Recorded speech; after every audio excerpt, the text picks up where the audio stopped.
continuar con lo que es la hemodinamia y para ello es muy importante hablar de ciertos términos físicos, porque en realidad cuando vamos a hablar de hemodinamia vamos a hablar un poco de física, pero también de la fisiología, porque en el caso, por ejemplo, de la física, muchas veces cuando se habla del hecho de medir la presión, muchas veces se habla de centímetros, ¿no? La cantidad de presión ejercida de centímetros en una superficie específica. Y efectivamente esa es como se conoce a nivel físico y cómo se mide a nivel físico lo que es la presión. Pero a nivel fisiológico nosotros hablamos de la medida de milímetros de mercurio, porque en este caso se habla de cuánto sube una sustancia en realidad en una determinada altura. Y esto nos va a ayudar básicamente porque en hemodinamia y específicamente en fisiología no solo hablamos de parámetros físicos que muchas veces están modelados bajo un sistema mucho más ideal, sino que en este caso es bajo un sistema mucho más real y en el cual, si bien ejercen fuerzas como la gravedad y demás, también ejercen la fuerza del bombeo del corazón y demás. Entonces, como tal, se ha visto a nivel fisiológico que es mucho mejor medirlo a nivel de milímetros de mercurio. Ejemplo. Al mismo tiempo, en hemodinamia vamos a hablar de lo que son los ejes de presión hidrostática, eje de presión impulsora y eje de presión transmural. ¿Cómo se conoce esto? ¿A qué hace referencia esto? ¿Por qué se estudia esto? Básicamente esto nos va a ayudar a explicar.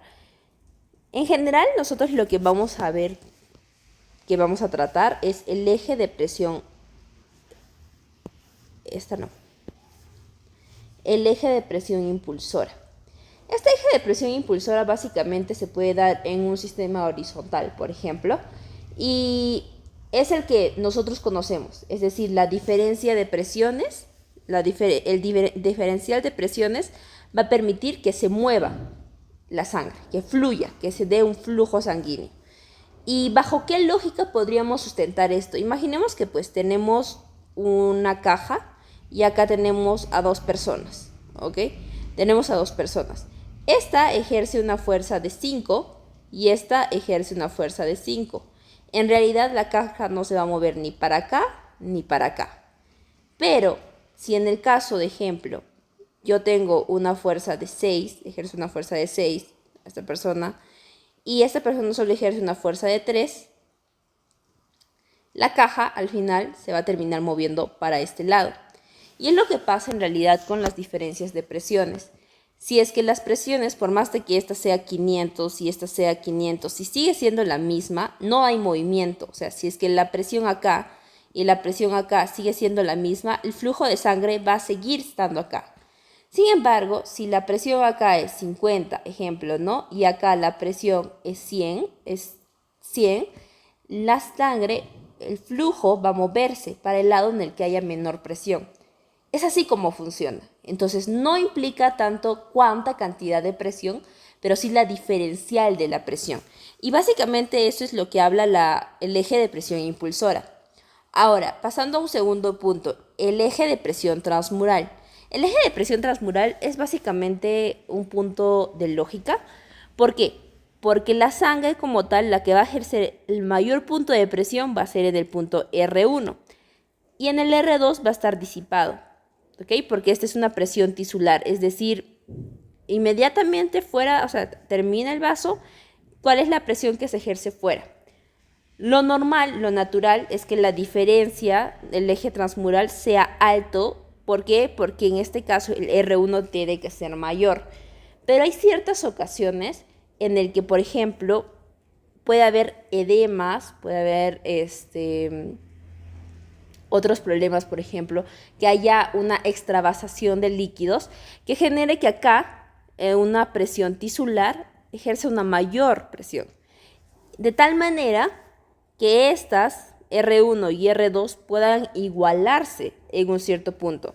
Entonces la diferencial de la presión transmural disminuye, lo cual nos podría estar conllevando a ciertas patologías, es decir, extravasación de líquidos, ejemplo. Entonces es muy importante eso desde este punto. Y ahora también el eje de la presión hidrostática. El eje de la presión hidrostática básicamente vamos a ver de la gravedad y de la viscosidad. Recordemos que, ejemplo, tenemos aquí, ¿verdad? El centro de la Tierra, y que mientras más cerca estés al centro de la Tierra hay mayor efecto de la gravedad, y mientras más lejos estés, menos. Entonces, lo que implica este eje de presión hidrostática es que básicamente, mientras la sangre esté en los miembros inferiores, tiene una mayor tendencia a estar aquí. Entonces, por ejemplo, la presión hidrostática va a ser básicamente mayor en las partes inferiores que en las partes superiores, por la misma gravedad y la misma viscosidad que va a estar sumada a esta. Es por ello que normalmente puedes tener retención de líquidos, por ejemplo, en las piernas, en las personas que están embarazadas, que tienen un mayor flujo sanguíneo, o las personas que también están trabajando paradas todo el tiempo, y un menor flujo sanguíneo cuando, por ejemplo, cuando te paras súper rápido, y te da una síncope. Entonces, en este caso, también te paras súper rápido y lo que sucede es que te mareas, ¿verdad? Y eso es porque a nivel del corazón, mientras más bajo esté, mayor es el eje de presión hidrostática sumado por la gravedad y la viscosidad, pero sobre el nivel del corazón va a ser menor. Entonces, como tal, en el cerebro no es que tengamos una mayor cantidad por la misma gravedad. Y eso es lo que hace que cuando tú estás echado y te paras rápidamente, no se compensa suficiente, no es compensable. Y por eso que puedes tener un síncope. Esto es básicamente leyes generales. La puedes aplicar como también no. En realidad es casi lógica, pero es importante que se tenga en claro esto. Ahora vamos a una hemodinámica que sí es muy, muy importante, porque ¿quién no ha escuchado de la presión arterial y los componentes de esta? Entonces, cuando nosotros hablamos de la presión arterial, vamos a tener que hablar de la resistencia vascular periférica y el gasto cardíaco. Pero ¿de dónde viene esto? Esto también viene de una ley muy curiosa, que es la ley de Ohm, que básicamente es la diferencia de las presiones es igual a la resistencia por el flujo, ¿verdad? La resistencia, que básicamente es la resistencia vascular periférica, el flujo, que básicamente va a estar determinado por el gasto cardíaco, y esta diferencia de presión, que no es más que la presión arterial. ¿Ok? Esto básicamente por el ley de Ohm. Entonces, desglosemos un poco a qué se basa, en este caso, el gasto cardíaco, la resistencia vascular periférica. ¿Ok? Cuando hablamos de la resistencia vascular periférica, es la resistencia ejercida por los vasos. Es decir, ¿qué fuerza se opone a que pueda pasar esto? La resistencia ejercida por los vasos. Y cuando hablamos del gasto cardíaco, vamos a hablar del flujo, es decir, la sangre. Pero ¿cómo podríamos determinar cuánta sangre es la que en realidad va a estar pasando por mis vasos sanguíneos? Y para eso hay una fórmula del gasto cardíaco, que no es más que la frecuencia cardíaca, que normalmente recordemos que debe estar entre 60 y 100 latidos por minuto, por el volumen sistólico que, digamos, ejemplo, en una persona con 70 kilogramos va a ser 70 mililitros, ¿ok? Y es por eso que se dice que una persona de 70 kilogramos eyecta por minuto, porque este gasto cardíaco, en realidad frecuencia cardíaca, esto es por minuto, latidos por minuto y volumen sistólico por latido. Por eso al final el gasto cardíaco va a ser un volumen de sangre eyectado por minuto. Entonces, normalmente es entre 5 litros por minuto, ¿verdad? ¿Por qué? Porque básicamente tenemos 60 y 100, puede ser, por ejemplo, 70 latidos por minuto, digamos, ¿no? Y si en cada latido eyecta 70 mililitros, entonces normalmente sería como unos 4.900 mililitros. Sería como 4 litros con 900 mililitros. Pero en realidad no solo hablamos de este estándar, digamos de 70 latidos por minuto. Puede ser 80, puede ser 75. Entonces en condiciones promedio, se podría decir, tenemos 5 litros por minuto. Aunque esto va a depender básicamente de la masa que pueda tener este sujeto. Este sujeto puede ser, por ejemplo, varón o puede ser mujer, y eso también va a variar. Al mismo tiempo, el peso que tenga, si es más obeso o más delgado, el mismo hecho de las unidades por centímetro cuadrado. En realidad se tiene un índice. No es que esto sea estándar para todos. En realidad hay un índice de sangre que tiene que estar fluyendo como tal. Entonces, esto va a depender básicamente de la cantidad, es decir, de todo lo que deba sostener el cuerpo. Mientras más grande, por ejemplo, mientras más estatura tenga, más músculos tenga, se entiende que la necesidad de sanguínea va a ser mucho mayor. Y es por eso que este gasto cardíaco no es, por así decirlo, estático, es sumamente dinámico y depende de cada persona. Pero cuando hablamos de hacer cálculos y demás, básicamente se calcula de esta manera, y en promedio tenemos en una persona de 70 kilogramos, por ejemplo, 5 litros por minuto. ¿Ok? Entonces, estos son los componentes básicamente de la presión arterial. Y ahora vamos a hablar de un aspecto muy importante, que es el eje de la presión impulsora, por ejemplo, ¿no? Y el eje de la presión impulsora básicamente habla del movimiento de este flujo, como ya les había hecho un ejemplo bastante simple acá. Entonces, tenemos el flujo tiene que moverse de un punto P1, por ejemplo, a un punto P2. Perdón, de un punto A un punto B, ¿verdad?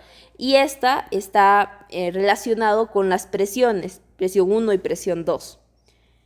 Entonces, si el flujo se está moviendo para acá, o sea, hay una velocidad y la sangre se está moviendo para el punto B, se entiende que el punto B tiene una menor presión y por ende hay una diferencia de presiones que permite que haya un movimiento. ¿Ok? Básicamente es lo que explica el diferencial de presión. Ahora hablemos un poco de lo que sería la ley de Ohm, que también vamos a hacer como referencia a lo que hemos hablado anteriormente, que la ley de Ohm básicamente aplicada a circuitos, ¿no? A la electricidad. Y es importante esto porque como tal en nuestro sistema también tenemos circuitos, solo que en este caso no son circuitos eléctricos, no hablamos con electricidad dentro del sistema hemodinámico, ¿ok?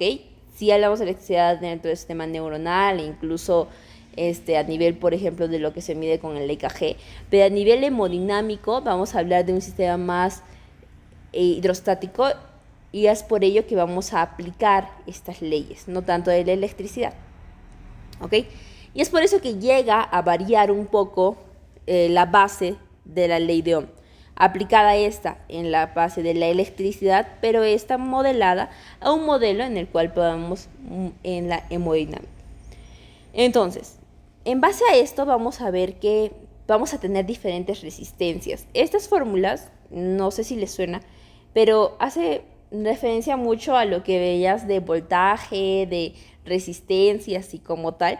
Y efectivamente, en el cuerpo humano también existen resistencias y también existe, por ende, una resistencia en serie y una resistencia en paralelo. Y es lo que muchas veces preguntan en los exámenes. Y es por eso que vamos a explicar, pero no solo para que se quede a nivel de examen, sino que cuál es la lógica detrás de esto, por qué nos implica o por qué nos indican aprender esto, ¿no? ¿Cuál es la importancia de aprender esto? ¿Solo para aplicar en el examen? En realidad no. En realidad es todo un conjunto, ¿ok? Entonces, por ejemplo, cuando nosotros vamos a hablar del gasto cardíaco, recordemos que el gasto cardíaco va a ser, ejemplo, una persona de 70 kilogramos, va a ser 5 litros por minuto, ¿ok? Este gasto cardíaco es un 100%. Y este 100% va a tener que ser distribuido en las diferentes partes. Por ejemplo, a nivel de los bronquios va a ser 2%, a nivel del miocardio el mismo 3%, el encéfalo 14%, el músculo esquelético 15%, 5%, 21%, 6%, 22%, o sea, dependiendo, ¿ok? Pero esta distribución, como lo vemos acá, ustedes pueden decir, ok, esto se me hace muy similar a lo que yo veía en física, electricidad, en paralelo. Y efectivamente es en paralelo, pero no todo es así. Ejemplo, cuando nosotros tenemos resistencias en serie, porque también existe en serie, es la forma en la que te puedan plantear el problema y cómo tú lo veas también. Y es importante en este punto tener un poco en claro la anatomía, porque es necesario entender que en los problemas, ejercicios y demás, no te van a decirte, ok, tenemos una arteria A que se continúa con la B y después la C. No, en general ahora te van a hablar de términos mucho más médicos y te van a decir, por ejemplo, de la aorta que tiene tal resistencia 1. Después, por ejemplo, la subclavia, ¿no? La subclavia que tiene resistencia 2 y, por ejemplo, la braquial, ¿no? La braquial que tiene resistencia 3. Y te dicen, calcula la resistencia total. ¿Cómo tú puedes saber si es resistencia en serie o paralela? Tienes que saber la anatomía, tienes que imaginártelo. Y básicamente vas a ver que la aorta sale del corazón, tiene las ramitas. De esta ramita va a salir la subclavia, dependiendo si es derecha o izquierda, porque puede salir del tronco. Entonces, la arteria subclavia. Esta subclavia izquierda, ¿verdad? Porque, por ejemplo, de acá va a ser el tronco brachiocefálico, la carótida común y la subclavia derecha, mientras que acá la carótida común, pero en este caso izquierda. Bien, entonces, básicamente, la continuación del arco aórtico de la aorta va a ser la subclavia. Y de la subclavia, una vez que pasa, por ejemplo, el plexo braquial, ¿no? Que lo voy a tratar de dibujar así. Entonces, una vez que pasa este plexo, no, entonces acá, por ejemplo, el plexo braquial, pero también al borde lateral de la primera costilla, ejemplo, perdón, aquí no es braquial, es axilar. Después del axilar es la braquial, ¿ok? Entonces, por ejemplo, el borde lateral de la primera costilla, después, creo que va a ser redondo. Entonces, después ya se convierte en braquial. Entonces, ¿cómo puedes saber si es en serie o es en paralelo? Tienes que saber cuál es la distribución anatómica de esta. Entonces, ejemplo, en esta, básicamente es una distribución en serie. ¿Por qué? Porque es la aorta, después viene la subclavia, que es un poquito más pequeña, y después viene la ciudad. ¿Okay? Entonces, no es más que una en serie. Digamos que la resistencia es 3, aquí es 4 y aquí es 5. La resistencia total no va a ser más que la suma de todo esto. Entonces sería 12. ¿Ok? Es muy importante por eso saber la distribución. Pero también hay algo mucho más importante, diría yo, que es qué es lo que debe ser clave y tienes que tener en cuenta. Que cuando hablamos de una distribución, por ejemplo, de una resistencia en serie, el volumen que entra acá tiene que ser el mismo que sale acá. ¿Ok? Entonces, el volumen es constante. El volumen va a ser constante. Lo que va a variar es la resistencia y por ende también la velocidad. Ahora veamos en paralelo. Digamos, hablamos de un ejemplo de los lóbulos del pulmón, ¿ok?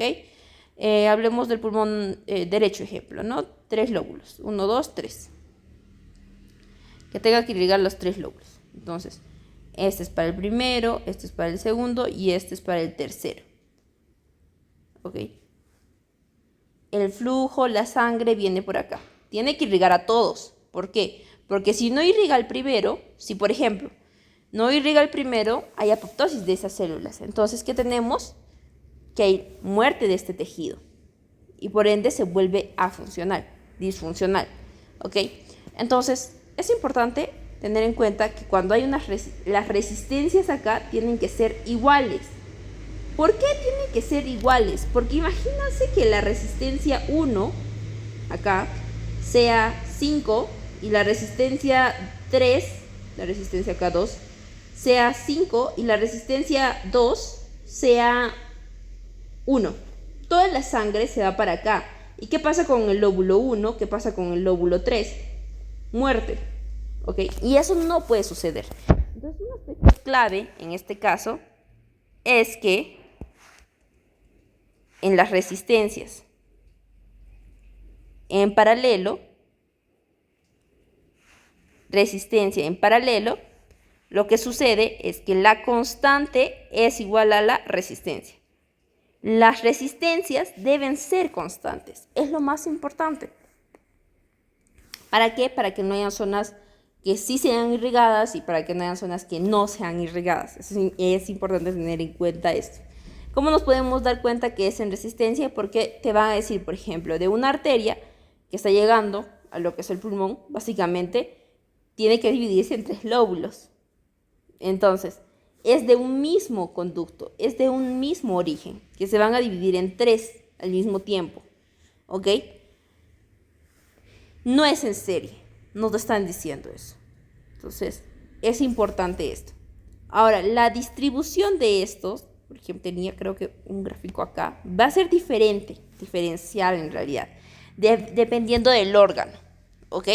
Por ejemplo, en extremidades superiores, solo se pasa, por ejemplo, a nivel de un lecho capilar único. Entonces, cuando hay un lecho capilar único, no hay divisiones, no hay que va para acá, no hay que va para acá, no hay que va para acá. Entonces, es en serie, ¿ok? En extremidades superiores. Lo que no pasa, por ejemplo, a nivel portal, a nivel del hígado. ¿Por qué? Porque vas a tener un sistema mixto, porque vas a tener en serie, porque va a haber una irrigación que va a llegar al hígado, pero también va a tener una irrigación paralela porque el hígado recibe 2 irrigaciones. Recordemos que es a nivel del sistema, por ejemplo, porta y acá, ¿verdad? Entonces, la irrigación también va a ser a nivel portal. ¿Por qué? Porque llega, aparte del intestino delgado y el grueso, llegan los nutrientes, ¿okay? Que tienen que ser procesados acá. Entonces, esto es la importancia acá. Yo creo que es todo con respecto a las resistencias. Y ahora vamos a hablar de otras 2 leyes más que también son importantes, que son las leyes de Hagen-Poiseuille y que nos habla más que nada de la resistencia. Y aquí hace referencia a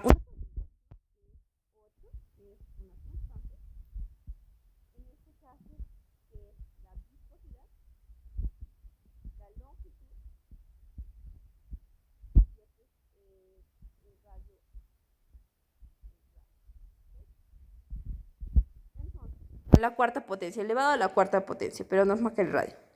Entonces, esto nos va a ejercer la resistencia. ¿Cuál es la lógica en base a esto? Pues básicamente que la resistencia va a ser mayor si la viscosidad es mayor, si la longitud es mayor y si el radio es menor. ¿Por qué? Porque la resistencia es directamente proporcional a la viscosidad y a la longitud, pero inversamente proporcional al radio. Eso quiere decir que mientras menor sea el radio, mayor es la resistencia. Y esto se explica básicamente en unos ejemplos sencillos. ¿Okay? La viscosidad como tal podemos entenderla como el espesor de una sustancia. ¿Ok? Pero si podemos irnos al aspecto más físico, incluso se podría entender la tensión de desplazamiento necesaria para que haya un índice de desplazamiento. ¿Ok? Que no es más que cuánto necesitas, mientras más viscoso sea, necesitas una mayor fuerza ejercida para que esta sustancia se pueda desplazar. Que hace la referencia misma a que digas que es mucho más espeso, mucho más líquido. ¿Ok? Es mucho más fácil comprenderlo de esta manera. Entonces, ejemplo, tenemos agua pura y tenemos jugo. Y lo tomas con una cañita, con un sorbete. Cuando, por ejemplo, tomas el agua, es mucho más fácil, tiene una menor resistencia. Pero cuando tomas un jugo, este jugo es mucho más espeso, notas que hay una mayor dificultad, necesitas sorber más, necesitas sorber con mayor fuerza, necesitas ejercer una mayor tensión de desplazamiento. Entonces, en este caso, el sorber es una mayor tensión de desplazamiento. ¿Por qué? Porque es mucho más viscoso, mucho más denso, ¿no? Mucho más espeso. Densidad no quiero utilizarlo porque en realidad es más como, se puede confundir porque en otras fórmulas vamos a utilizar la densidad. Entonces, es mucho más viscoso, mucho más espeso, ¿ok? Y es por eso mucho más difícil. Eso explica la resistencia de que esta sustancia pase por el sorbete y pueda llegar a tus labios. Bien, ¿y por qué también la resistencia es directamente proporcional a la longitud? Imaginemos que tenemos un sorbete que es nada más hasta acá y este sorbete que sí es hasta acá. La distancia que tiene que recorrer es mucho menor y por ende la resistencia también va a ser menor a pasar todo este transcurso hasta llegar a los labios, ¿ok? Y ahora hablemos por qué es inversamente proporcional al radio. Si tenemos un sorbete mucho más delgado, es mucho más difícil que pase este jugo, por ejemplo. Mientras que si tenemos un sorbete mucho más grueso, es mucho más fácil, no necesitamos hacer tanto esfuerzo. Es por ello que mientras mayor sea el radio, menor es la resistencia. ¿Ok? La resistencia. Pero mientras menor sea el radio, mayor va a ser la resistencia. ¿Por qué? Porque hay menos espacio para que estén las moléculas para que puedan subir. Entonces, ahora imaginemos que en vez del jugo es sangre y el tubito, la cañita, es un vaso sanguíneo. Necesita pasar la sangre, ¿ok?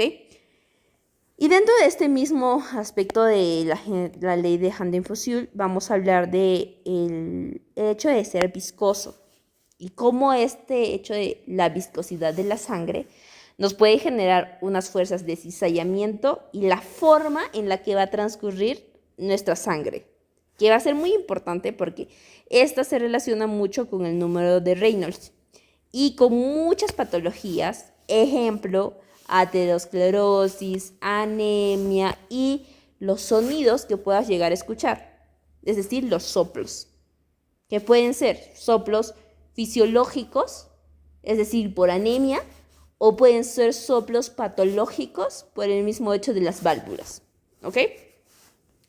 Entonces, por ejemplo, la viscosidad no es más que una fuerza ejercida, en este caso habla de velocidades, son diferentes velocidades. Y en este caso es la tensión del desplazamiento, que no es más que la fuerza que se ejerce para que haya un índice de desplazamiento, ¿ok? Para que se mueva como tal. Entonces, como la sangre como tal tiene la primera capa, contacto con el vaso, esta va a moverse menos, pero las siguientes van a moverse un poquito más y un poquito más. Y eso es lo que genera que el desplazamiento sea laminar o en forma de bala, también conocido, ¿verdad? Y también se habla por ello también de las fuerzas de cizallamiento. ¿Por qué? Porque tenemos el vaso que va a ejercer resistencia, fuerza de fricción. Y acá, que va a ser la que ejerce el movimiento. Como tal, la velocidad en este punto es 0 y la velocidad de acá es máxima. ¿Por qué? Porque esta fuerza de cizallamiento, en realidad aquí es máxima y aquí es mínima. ¿Por qué? Porque acá estamos buscando que esto se mueva. O sea, hay dos capas que están en diferentes espacios. O sea, que son una que quiere moverse, una que está moviéndose por una fuerza ejercida, no en este caso no por la mano, sino que por el mismo bombeo, ¿no? Que ejerce que hay una fuerza, y esta que ejerce una fuerza de fricción que quiere que se quede. Como tal, esto genera una fuerza de cizallamiento, que hay dos capas, ¿okay? Una que se está moviendo y otra que no. Mientras que acá hay una fuerza de cizallamiento de 0. ¿Por qué? Porque las capas prácticamente están en el mismo nivel. No es como acá, que acá simplemente está acá y hay una diferencia completa de niveles, ¿ok? Es importante tener en cuenta esto porque esto se relaciona mucho con el número de Reynolds, que habla de normal, o sea, un flujo laminar y un flujo turbulento. Un flujo laminar que básicamente va a conllevar a que al haber una alta fuerza de cizallamiento, esta alta fuerza de cizallamiento estimula ¿a qué? A que las células endoteliales, en este caso el endotelio, que induzca al músculo liso también a producir óxido nítrico. Y este óxido nítrico que genere que haya una vasodilatación, es decir, que se pase de un vaso chiquito a un vaso mucho más grande. Y evite que hayan daños a nivel del vaso. Esta fuerza de cizallamiento es la que protege, la que manda la señal. Pero ¿qué sucede? Cuando nosotros tenemos un flujo turbulento, estas ya no hay un mando de señal. Y lo que genera es que hay daños, microlesiones. Y estas microlesiones dan pase a que, por ejemplo, en este caso hay un colesterol que esté pasando por acá e ingrese a las microlesiones. Y acá venga un macrófago, lo endocite y se forme una célula esmosa y forme aterosclerosis, placas ateroscleróticas. ¿Ok? Y esto básicamente va a estar en muchos casos, en algunas ciertas enfermedades, y por eso es importante saber el número de Reynolds y qué es lo que nos puede indicar. ¿Ok? Y para ello vamos a ver que está determinada, que el número de Reynolds es directamente proporcional a una densidad, por eso hablaba de que no era muy conveniente hablar de densidad, confundir densidad con viscosidad, porque acá tenemos la viscosidad y la densidad en contraparte, el diámetro y la velocidad.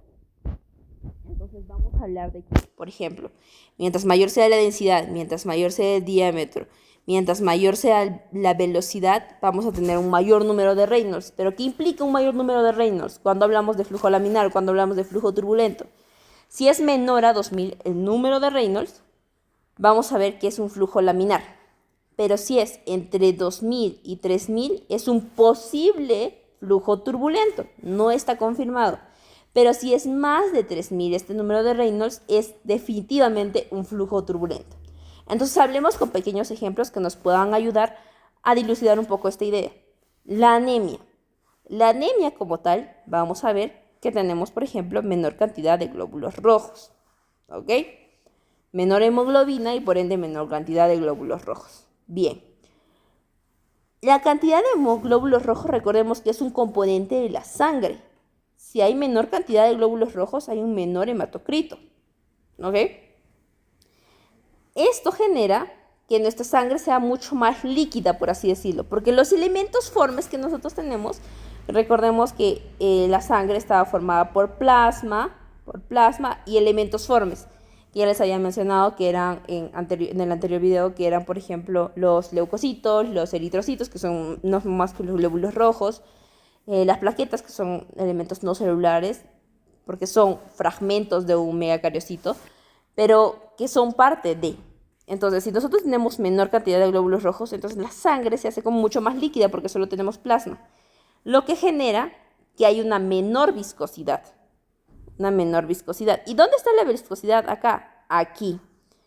Entonces, si hay una menor viscosidad, implica que si es inversamente proporcional al número de Reynolds, el número de Reynolds va a ser mayor.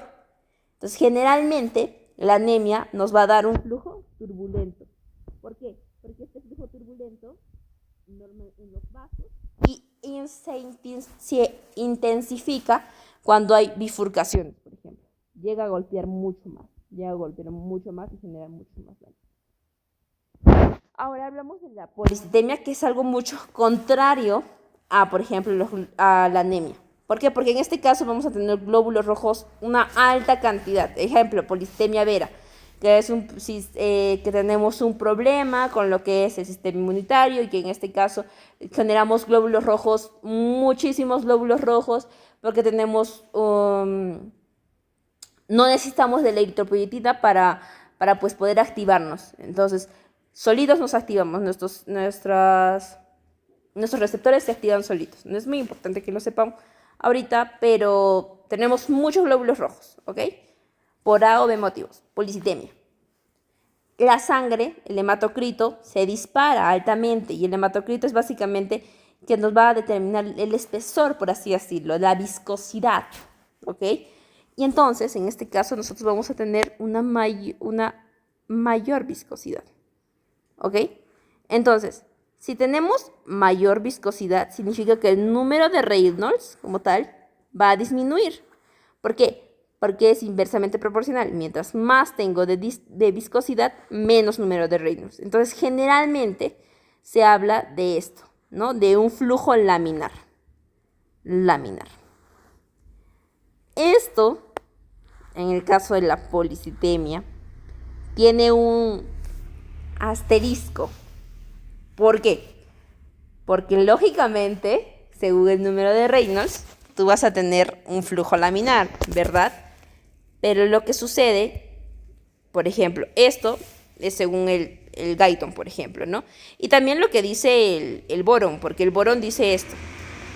Pero según el Gannon, si no me equivoco, que es un libro muy interesante, habla de que sí, sucede esto, es innegable, es física, pero también que los vasos, por eso se habla de que el sistema fisiológico no es solo física, sino que ejerce muchos más. Porque tenemos el sistema nervioso que también está súper atento a eso, el sistema autónomo y demás. Entonces, que cuando, por ejemplo, el flujo está yendo súper lento, es laminar pero lento, ¿no? Porque es policitemia, está súper espeso, súper viscoso. Entonces, lo que pasa es que hay vasoconstricción.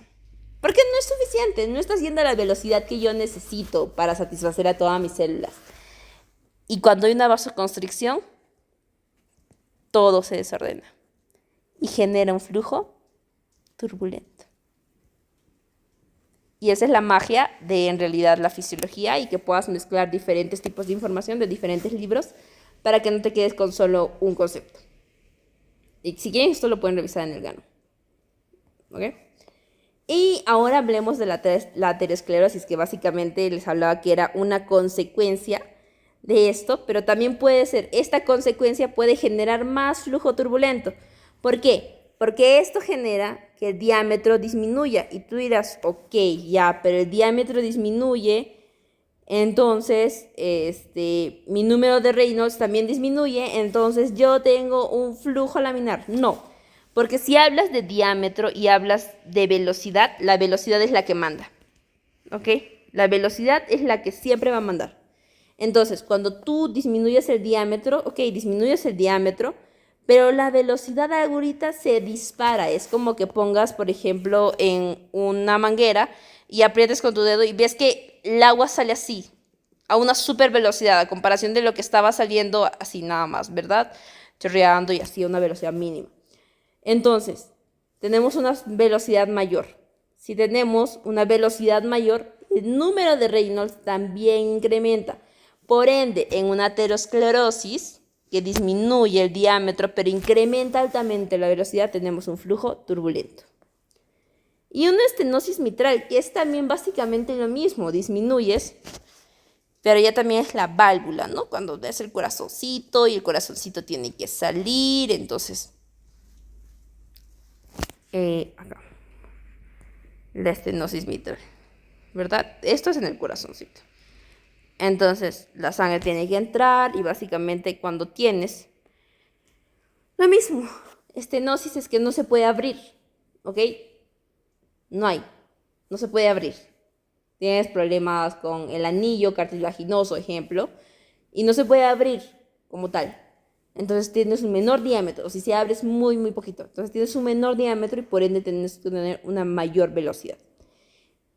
Y el número de Reynolds se dispara y por ende suele ser mayor de 3000 y tenemos un flujo turbulento.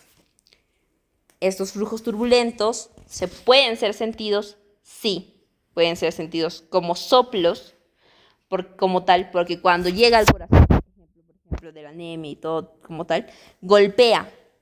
Y este golpe que genera, por ejemplo, a las válvulas genera un sonido que tú puedes escuchar. Pero hay momentos en el cual el soplo puede ser de un grado 1, que solo lo puedes escuchar, hasta un grado 6, que incluso lo puedes sentir con palpación. Entonces, y esto. Y finalmente, ya para acabar, porque está durando mucho el video, la velocidad del flujo sanguíneo, que básicamente va a estar determinada por la velocidad, está determinada por el flujo y por el área. Entonces, mientras más pequeñita va a ser este área, que es pi por radio al cuadrado, por ejemplo, mientras más pequeñita es, la velocidad va a ser mucho mayor, porque le das menos espacio. Y mientras más va siendo el área, más va siendo el área, en este caso vas a tener una velocidad menor. ¿Por qué? Porque la sangre es la misma cantidad. Entonces ya no es que están ejerciendo mucha presión, por ende, tampoco es que quieran salir con tanta velocidad. ¿Ok? Listo. Básicamente es esto. Y eso serían las leyes como tal de la hemodinamia.